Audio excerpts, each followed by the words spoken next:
Good morning, नमस्ते, सुप्रभात बच्चों। मैं विवेक मिश्रा एक बार फिर से हिंदी की कक्षा में आप सभी का स्वागत करता हूं। और आज हम पाठ 9 देखेंगे, एक कुत्ता और एक मैना। जी हाँ, आचार्य हजारी प्रसाद द्विवेदी जी की ये रचना है और बड़ी ही सुंदर रचना।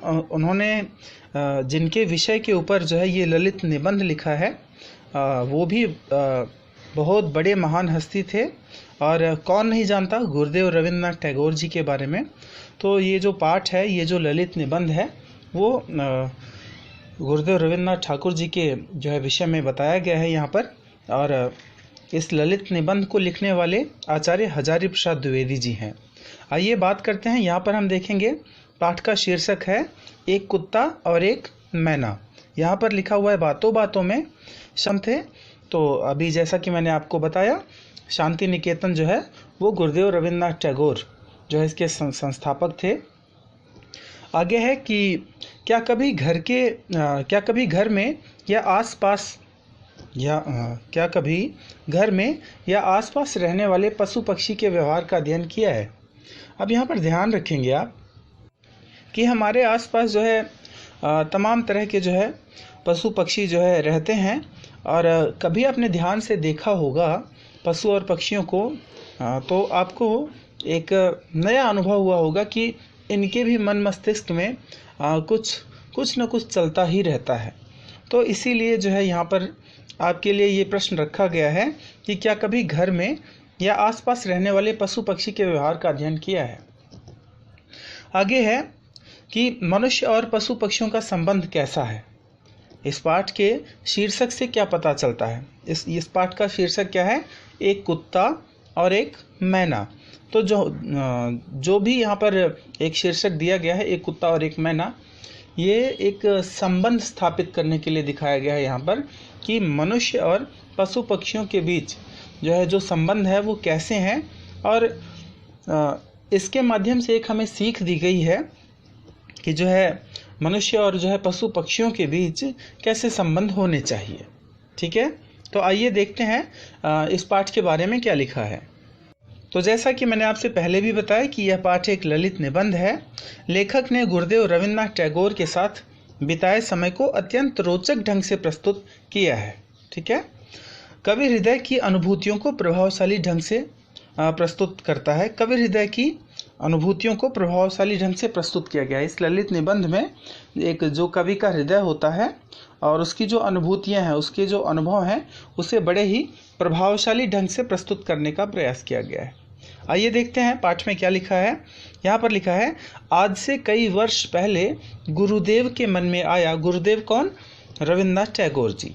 ठीक है, तो आज से कई वर्ष पहले गुरुदेव के मन में आया कि शांति निकेतन को छोड़कर कहीं और जाएं। पता नहीं क्यों। शांति निकेतन क्या है? कोलकाता में जो है विश्वविख्यात एक शिक्षा का केंद्र था। और जैसा कि मैंने आपको पाठ के प्रारंभ में ही बताया था कि इसकी स्थापना जो है वो गुरुदेव रविंद्रनाथ टैगोर जी ने की थी।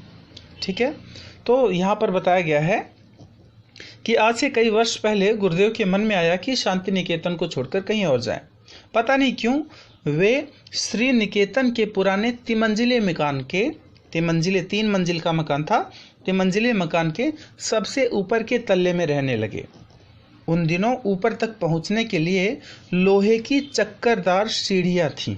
चक्करदार सीढ़ियां मतलब गोल गोल घूमने जैसी। वृद्ध और कमजोर गुरुदेव के लिए चढ़ना असंभव था, फिर भी बड़ी कठिनाई से उन्हें वहां ले जाया गया। उन दिनों छुट्टियां थीं। आश्रम के अधिकांश लोग बाहर चले गए थे। एक दिन हमने सपरिवार उनके दर्शन की ठानी। अब यहाँ पर लेखक अपनी बात बता रहे हैं। लेखक कौन है? आचार्य हजारी प्रसाद द्विवेदी जी।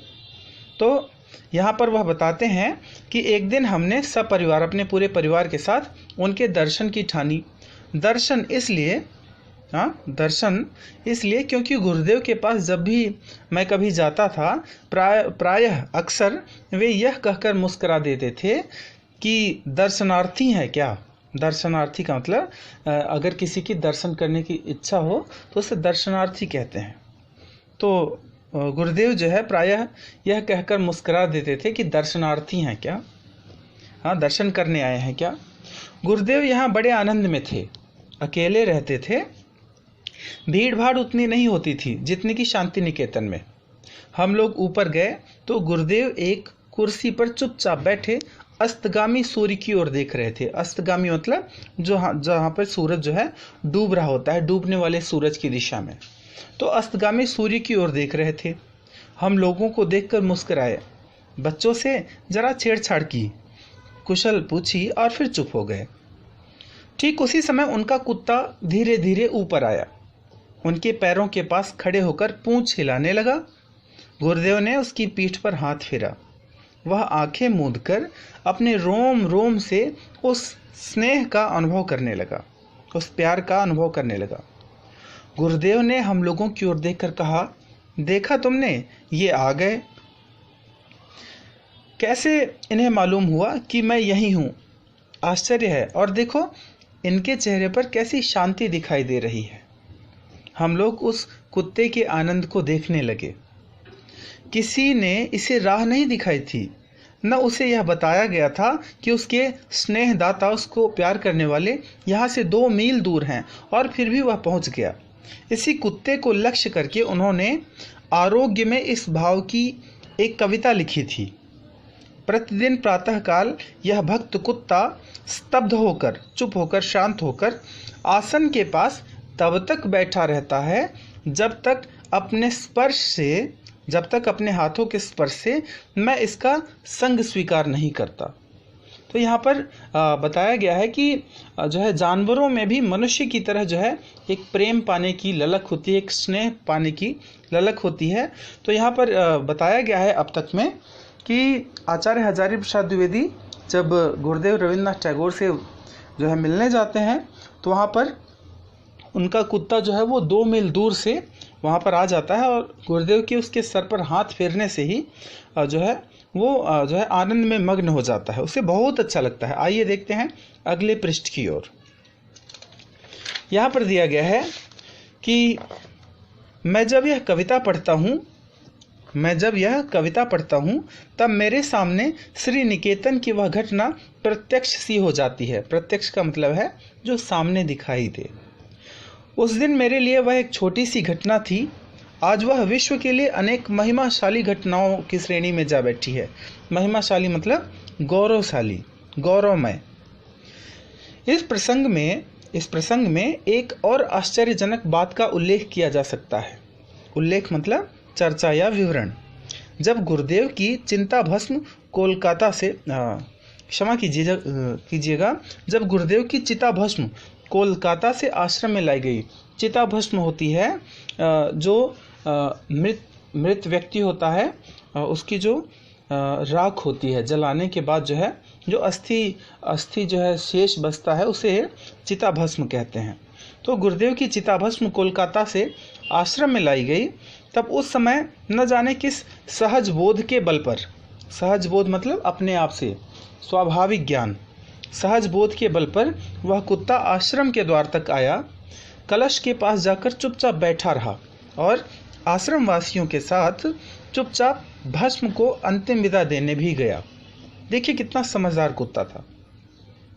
एक बार मैं सवेरे गुरुदेव के पास था, उसी समय एक लंगड़ी मैना फुदक रही थी। मैना एक पक्षी है, वो लंगड़ी थी, उसके पैर में कुछ समस्या थी, पैर टूटा हुआ रहा होगा। तो उस समय एक लंगड़ी मैना फुदक रही थी। गुरुदेव ने कहा, देखते हो यह रोज फुदकती है, ठीक यहीं आकर। मुझसे कहा उन्होंने, मतलब लेखक कहते हैं। मुझे इसकी चाल में एक करुण भाव दिखाई देता है। करुण भाव मतलब दया का भाव दिखाई देता है। तो अब अभी जो है इस पाठ के पहले भाग में हम यहीं तक देखेंगे और पाठ के दूसरे भाग में हम इसके आगे पढ़ेंगे।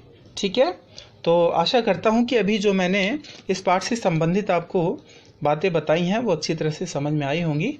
ठीक है, और एक बार फिर से आप इसे अपने तौर पे भी पढ़ेंगे और इसके जो कठिन शब्द हैं, शब्दार्थ हैं, इसे लिखने का भी अभ्यास करेंगे। ठीक है, धन्यवाद। आपका दिन शुभ और मंगलमय हो।